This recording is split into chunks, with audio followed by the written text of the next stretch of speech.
This is the story about a very special trip to northern Norway in springtime. We arrived in late March, looking for some epic fishing and spearfishing for Skrei cods. The whole team was excited to finally be here, and even though the weather was very cold, we were all very optimistic and had a really good gut feeling about the place. So we hurried to pack up the gear and get out towards the camp as soon as possible.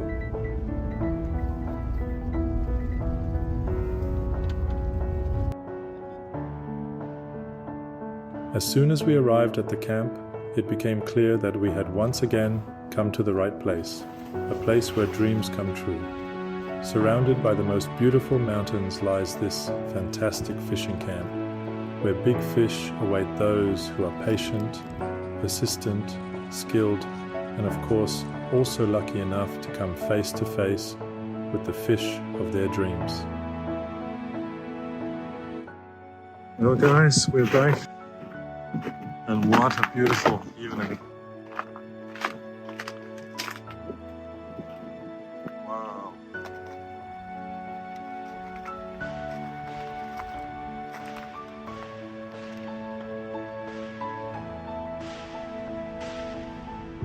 As you can see, the entire camp is optimally set up for catching and handling large fish. All the necessary equipment is neatly placed in boxes, so it is easy to take with you in the boats. There is a large drying room for wetsuits, clothes, fishing gear, and diving gear. And not to forget, there is a sauna and hot tub for relaxation, with the most beautiful view over the Steinfjord. There is no better way to take a well-deserved break after a good long day at sea than this.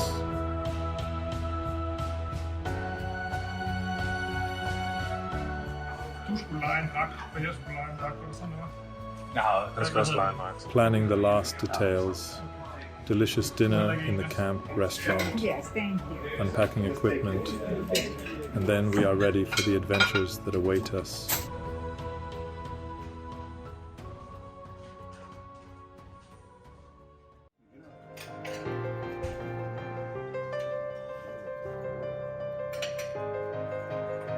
At breakfast in the restaurant, we realized that on this first day of the trip, we will be struggling with harsh, changeable weather. Så er vi klar til at komme ud og dykke. Vi skal lige skrabe sne først. Rasmus er i gang.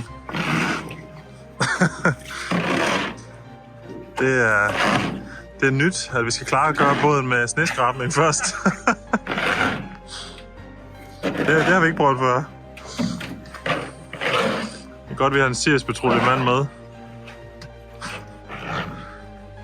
Og vi kan klare ærterne. Det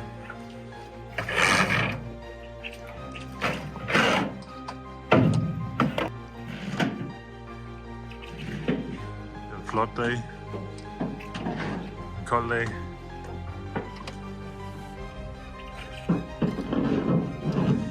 Men vi er klar. We were mentally getting ready for a good and long day at sea, and expecting it to be very cold yet beautiful. But that is part of the charm of adventure in northern Norway, which you have to expect if you want to catch the fish of your dreams. Så er vi klar til dag 1.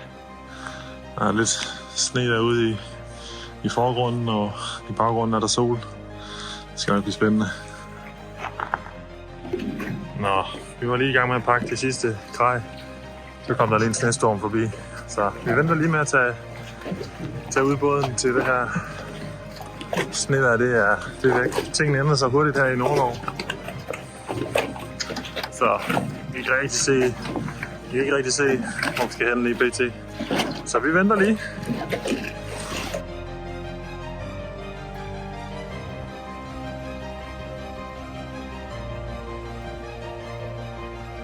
As the weather got just a bit better, we decided to get into the boat and get going.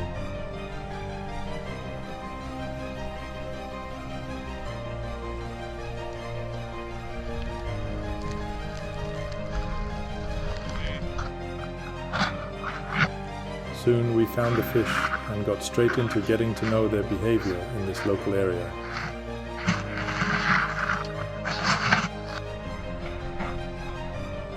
We decided to do a dive and test the visibility and how close we could get to the fish. We were told that they were easily spooked and wanted to find out ourselves.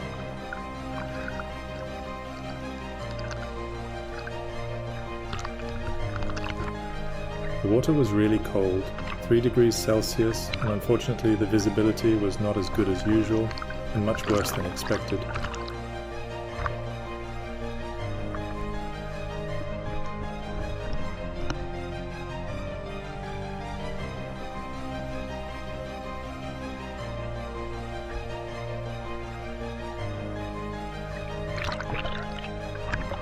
But even though we got a rough start on the first day, we absolutely loved the scenery and the view from the ocean. Stunning surroundings.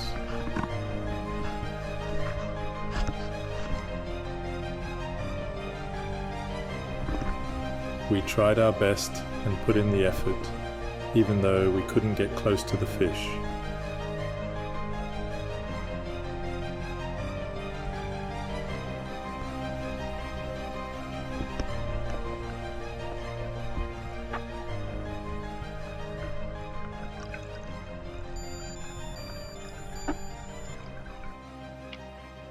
Ingen fisk i første runde.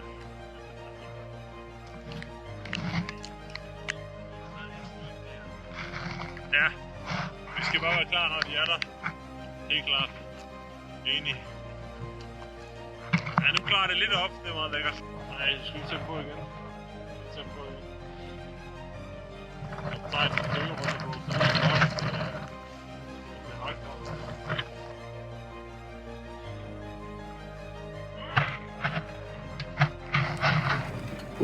Nord-Norge er hård ved os her første dag. 1-0 til Nord-Norge. Det har været en hård dag. Vi har været ude, og heldigvis er det begyndt at klare op nu, men det har været koldt. Og vi har fundet Skrei-torskene. Vi har også søgt dykke efter dem, men de er super sky, og sigten har været rigtig dårlig, så desværre så har vi også haft alt for meget vind. Så i morgen er en ny dag, og i morgen tror jeg, det bliver rigtig godt vejr, så vi krydser fingre for i morgen. Det bliver en bedre dag. Men vi er kommet, og vi har fået startet op, og alt er godt. Men jeg glæder mig rigtig meget til at nyde en god dag i morgen på havet og sol. Så smukt, men nu skal vi ind og hygge os.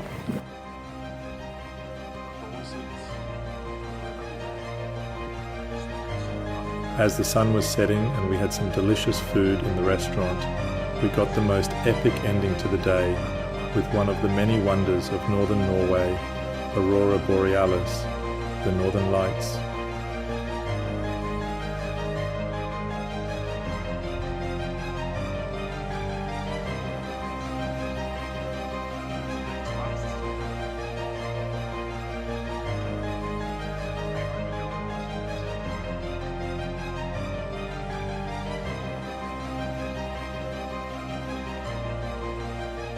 We got lucky enough to witness this wonderful experience for several hours, and I was speechless and amazed at the same time.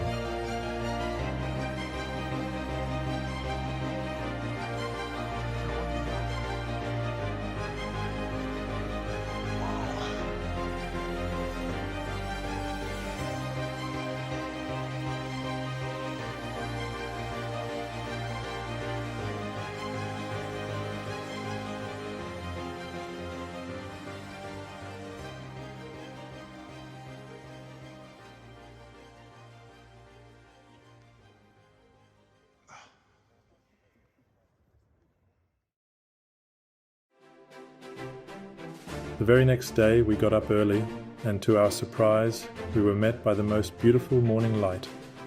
This was going to be an amazing day at sea.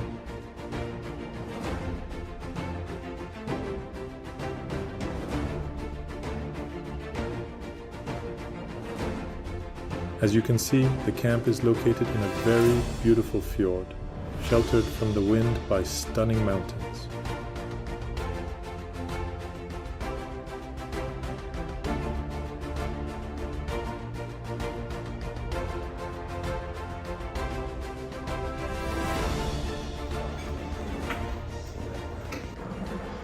What a beautiful start of the second day. Let's hope we find some fish today.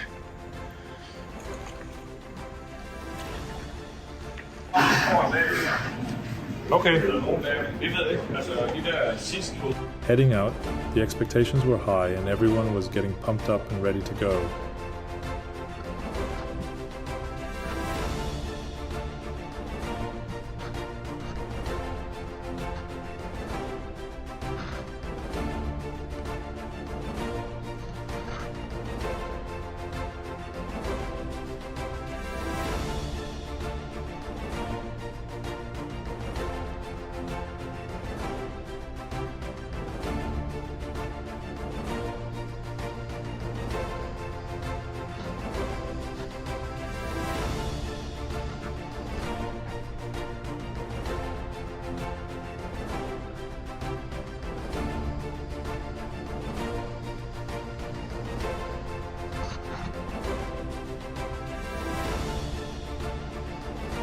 After a few minutes, we arrived at the first spot of the day, deciding to warm up with some spearfishing for halibut.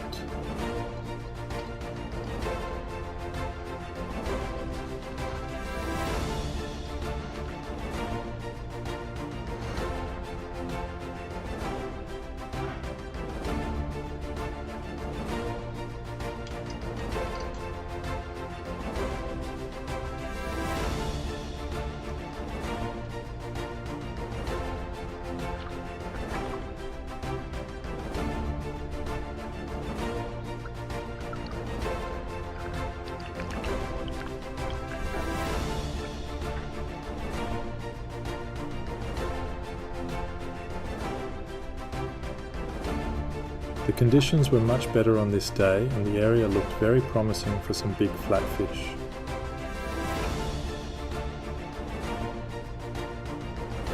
Amazed by the scenery, I decided to take it all in for a couple of minutes while diving.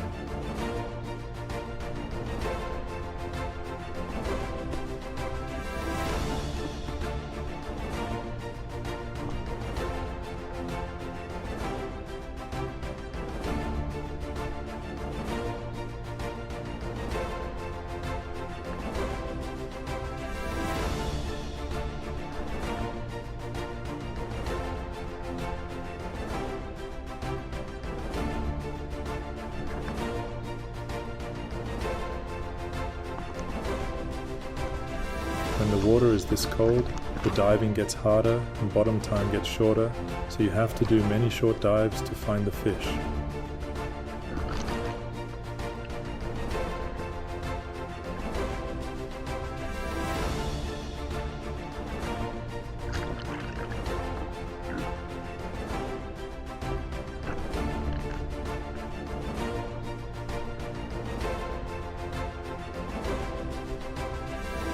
This area looks just perfect for giant halibuts, and I go an extra mile to find the fish right here. It just has to be around somewhere.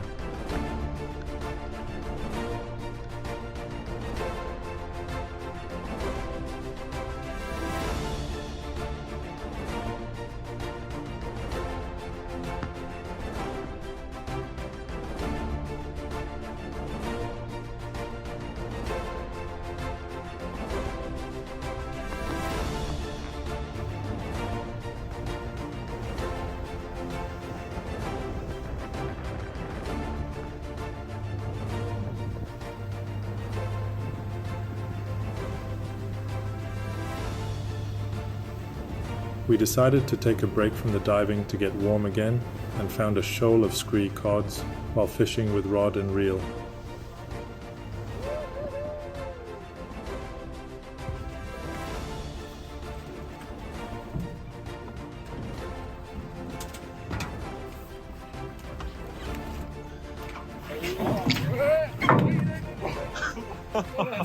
Ja tak, ja tak, ja tak.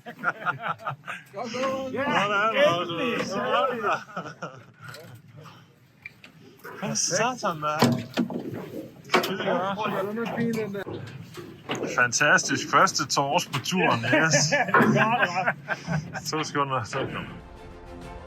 The first fish were safely brought into the boat and we were now on fire and ready for some more action.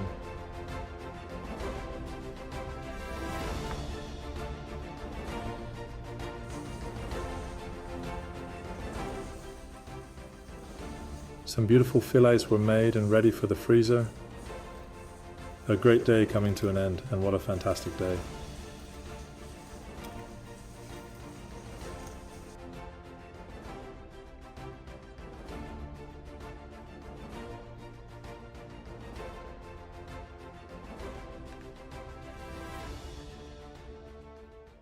Skrei i dag, så de næste 3 dage. Another beautiful day awaits, and everybody is getting more and more excited to get back out there for more adventures. Hvad med det, tænke på? Skulle du derop igen? Okay.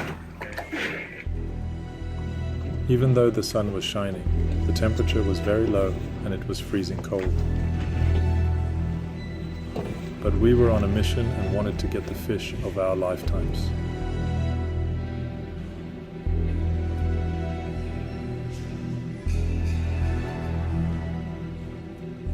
Der er en fisk op og kigge til din... Nu svømmer den. Så. Den var lige over og kigge. Det var sgu meget sjovt. Ja, det er jo... Altså video, man kan se det.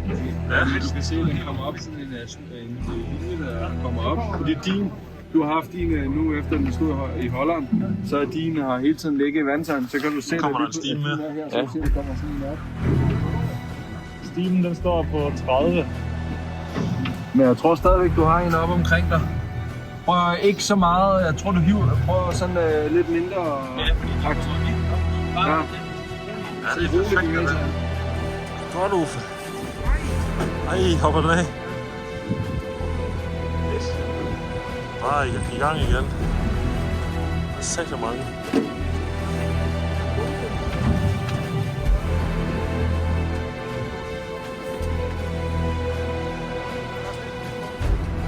Det er på 25 til 30, så I skal lige være omkring 20. Der er stadig fisk.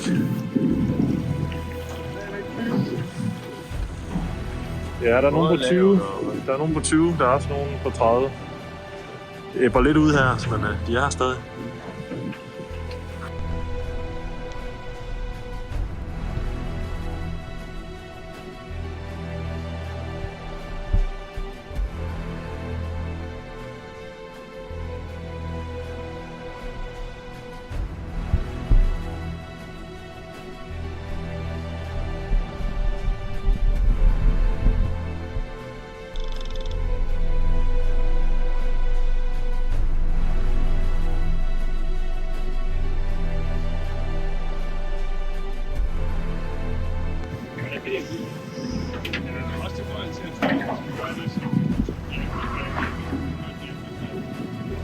Fishing was slow in the beginning, but we had some epic surroundings and a little bit of sunshine, and we kept our hopes high.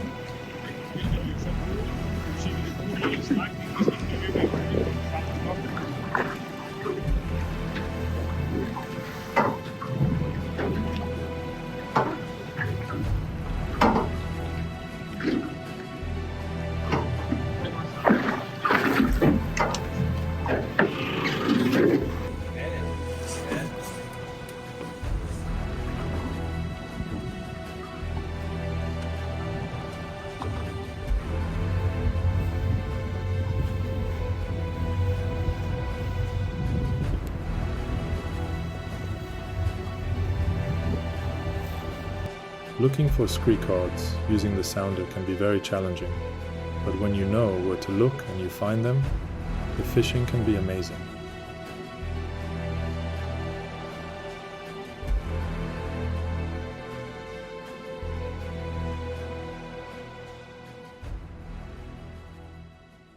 Hvor er det vildt. Man kan se, hvordan den er, mand.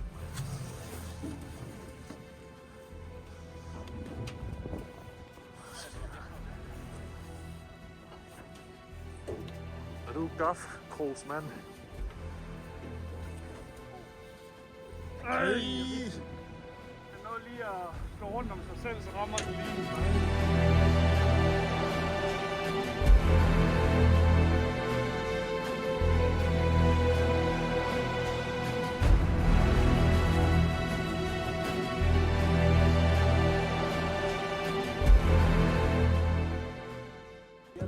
Ja, det var det. Der var flere, der var på vej op. Den skal vi bare have endnu.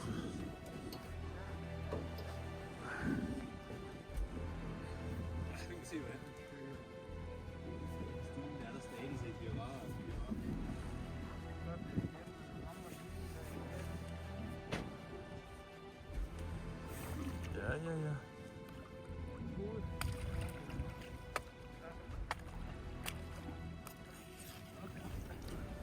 Så punkterede den skulle lige. Another couple of beautiful fillets and some very tasting roe were put into the freezer, slowly but surely filling up the boxes.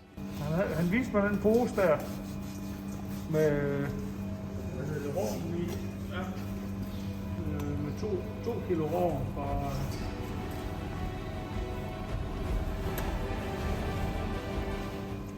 Så er dag 3 vel overstået. Det har været en sindssygt god dag på vandet.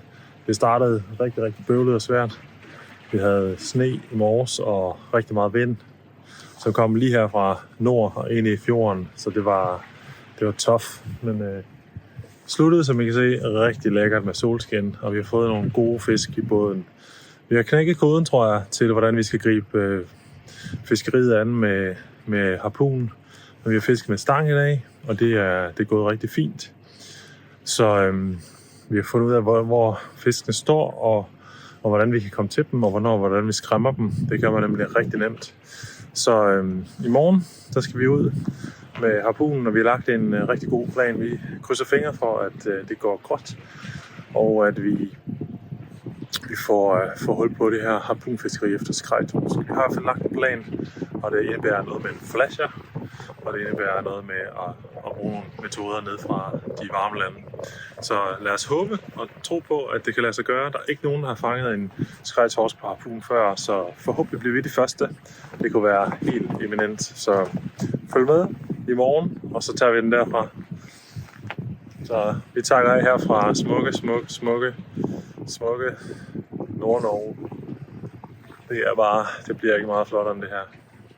Så kryds fingre for, at vi får en Skrei-torsk i morgen på harpun.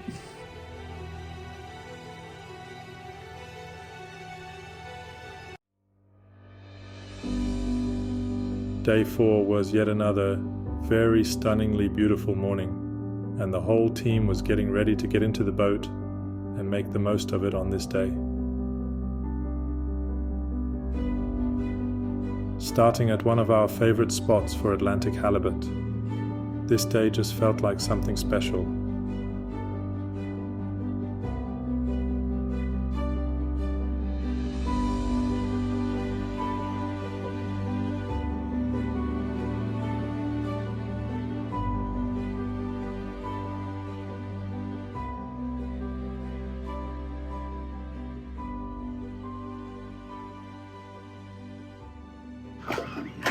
Dejlig morgen, dag 4.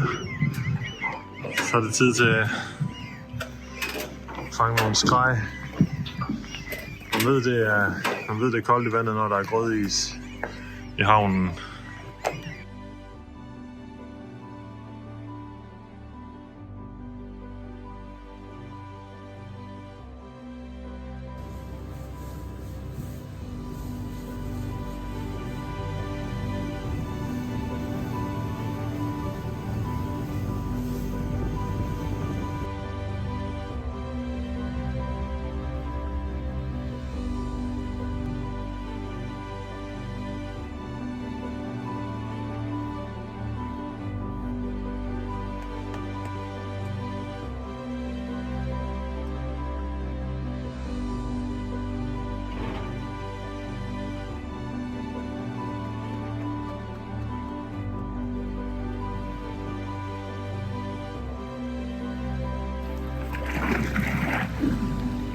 Sådan.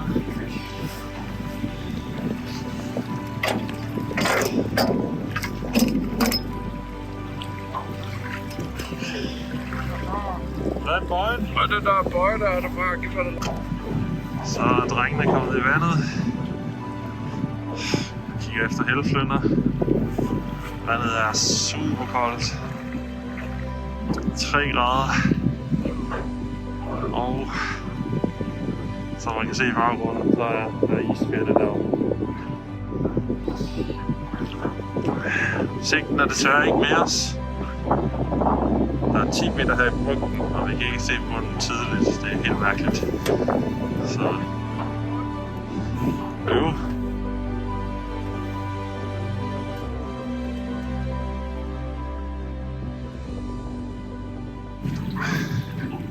Så er vi landet på hotspottet af dem alle sammen. Det er en rigtig lækker vig med sandbund. Kommer ind her. Ind bag skærene her på lavt vand. Og tilbage over skærene herovre. Det her, det skal give helflynder. Det skal så meget give helflynder. Vinden er ved at løje af. Det er lækkert at stå her i solen. Glæder sig til helflynder.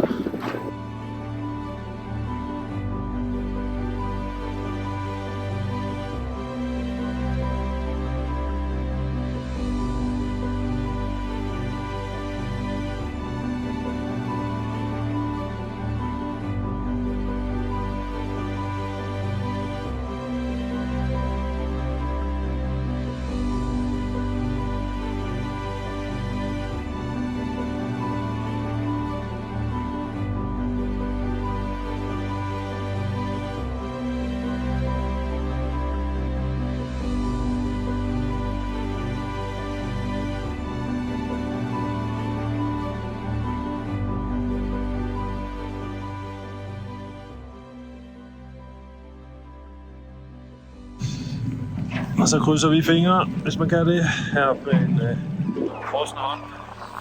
Krydser fingre for, at der bliver fanget en helflynder lige om lidt. Det er smukke. Krydser fingre. Fanger en helflynder lige om lidt herinde i vigen bag os. Det skulle være sindssygt god til helflynder, så lad os håbe det.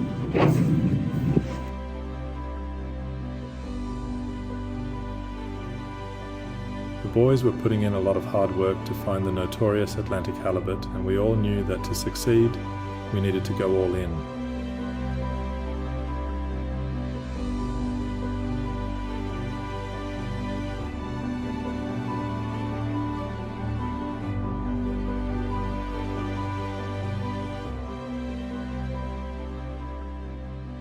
Han med første dyk. Føles som om han er klar til pause. Godt arbejde. Der er klart bedre bund heroppe, der hvor vi startede. Okay, fedt. Men det er koldt. Ja, det er rigtig koldt. Fair nok.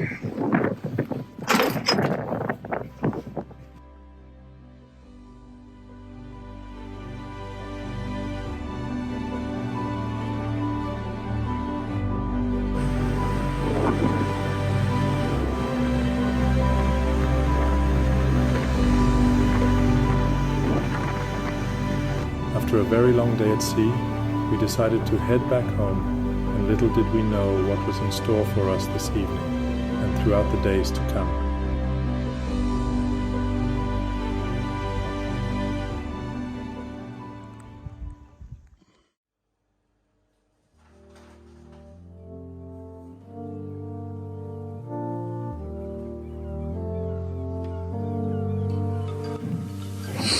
Har du gafkrogen, Uffe? Ja, ja.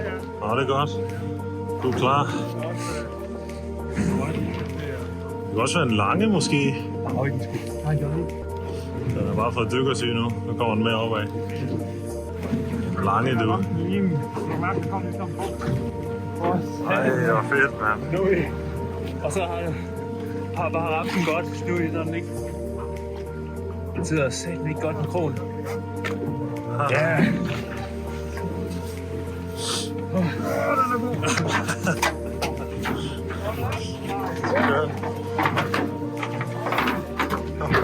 Det var sejlturen værd. Jeg vil lige snakke lidt ud. Ja, det er altså ud af mod os. Ja. Nogle steder har vi ikke set sådan en. Hvad så, Clausen? Hvordan går det herovre? Jeg tror, det går godt. Kæft, det er hårdt at fiske med stangen.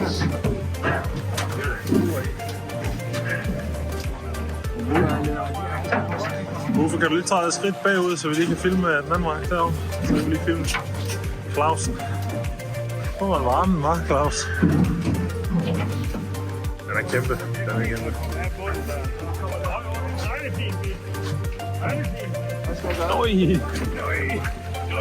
Øj, det er flot. Nej, Claus! Nej, det er flot. Hold kæft, den er stor, mand!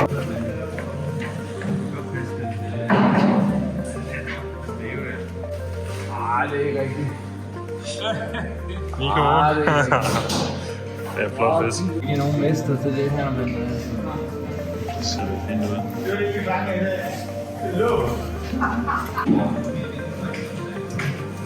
er meget ordnet her, så det er ikke fisk.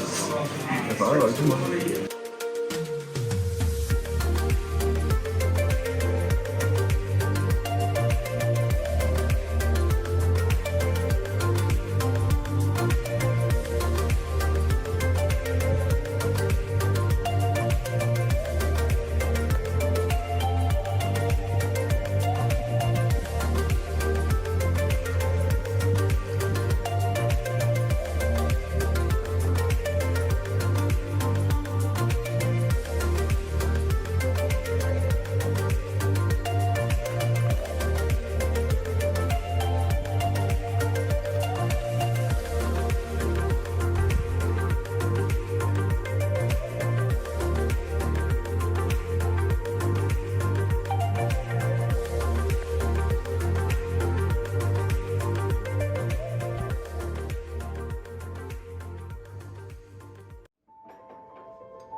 Nå, så blev det sidste fiskedag i den her omgang fra campen.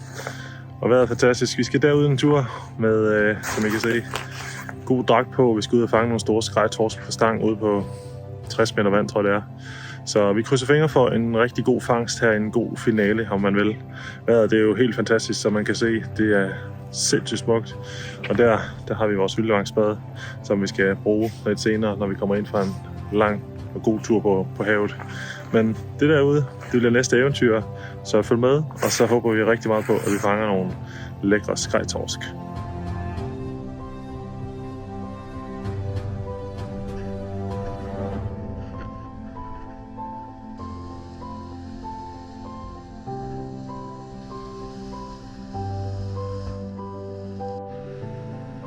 The great final day started out with perfect conditions, and we could not have asked for a better way to end the trip.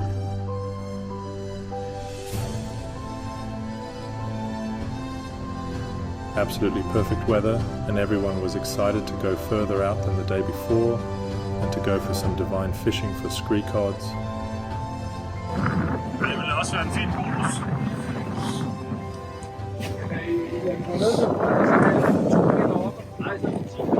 Er du tilfreds? Ja! Jeg skal lige have en pause nu. Ja, det er klart.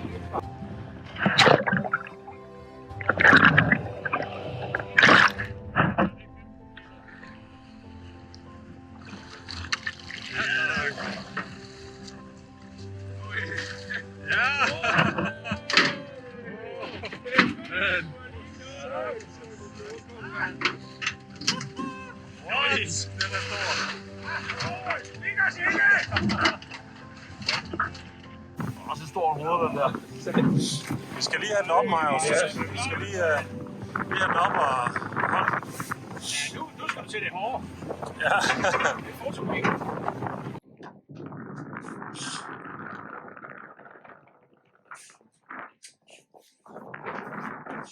vi lige have en hurtig fotosession på dig? Så skal vi lige dreje dig, så du får solen ind i fisk, sådan der.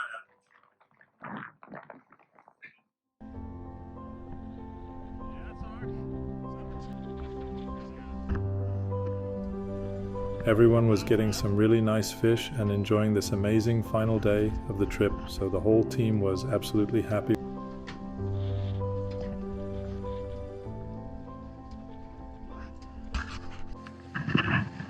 Så har vi triple hook Skribel hook op.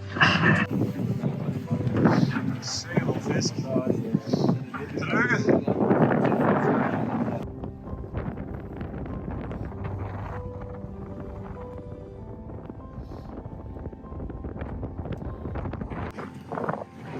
Den skal bare mod bunden, det må være en ordentlig skreg.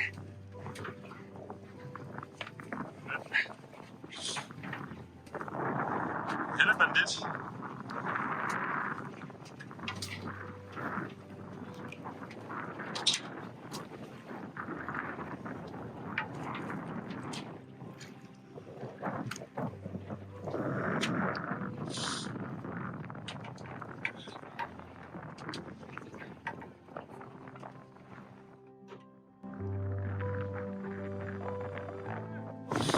Ja.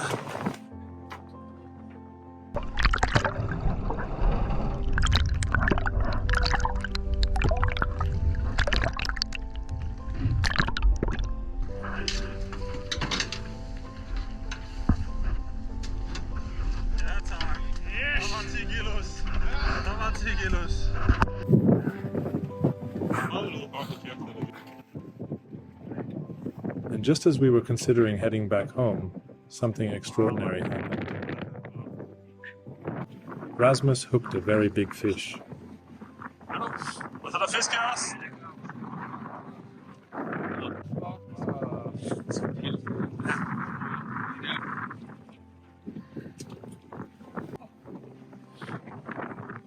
Ej, det er fedt det der, Rasmus. Kan du mærke det i armene? Og du bruger hele vægten, ja. Ryg. Kæft, den er vildt. Den er lige for 10 meter ind. Den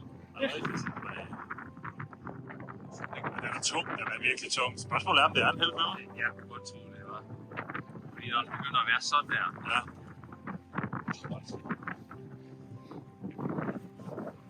Så det er bare... Ej, det er en basse, det der. Kommer dernede. Jeg kan ikke se det. Jeg tror ikke, jeg fik til, at det ser mørkt ud. Det ser rigtig mørkt ud. Jeg tror, det er halvfælde. Ja, det er det. Yes! Ja, tak! For satan!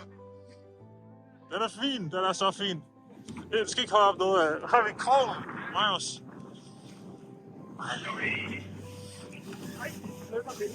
Det er så vildt, det der.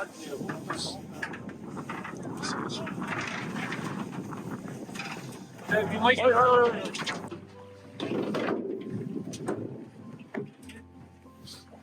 Det skal ikke. Vi skal have en målbar. Hvad for noget? Om den er for stor. Nej, den er ikke. Den er ikke. Ja, fint, den der.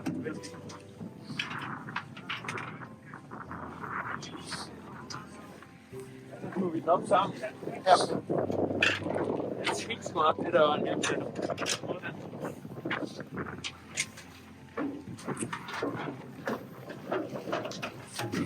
Ja, tak! Ja, rigtig god størrelse, det der. Det er perfekt, ja.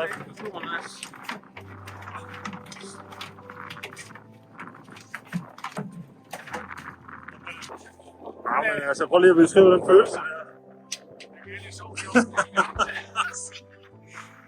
Ej, hvor er det fedt. Kæft, den er flot. 125 cm. Helt perfekt størrelse. Uden med form, og så skal vi lige have den oppe i strækdarm. Så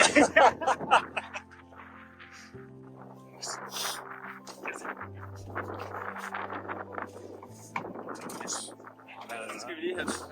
Kæft, hvor er det vildt, det der.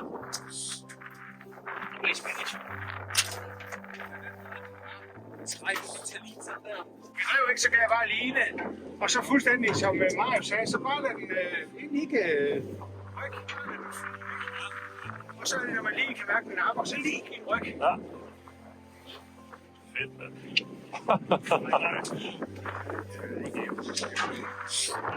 Det er bare fedt, det sker. Det er sikkert, at jeg fange Thorsten nok. Ja, nej. Kan du sætte dig ned og så trække den op til kroppen?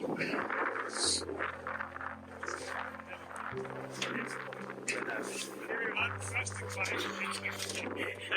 Jeg fandt begge hænder. Det var jo 30 kilo. Jeg ved ikke også, så det er godt. Så det er lige med kniven der, når du sælger kraftmor.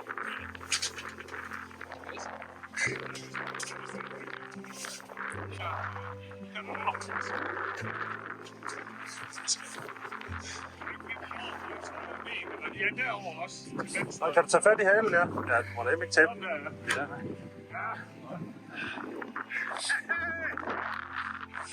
Shit, det er flot. Ja, lige op med halen, sådan her.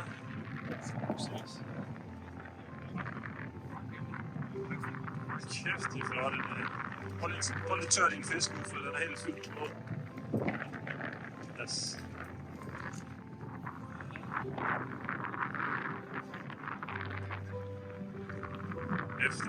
We couldn't even believe what just happened, and couldn't have written a better ending than this. Even I got some big Skrei cards while being in control of the boat, so everyone was over the moon of how crazy this day had been.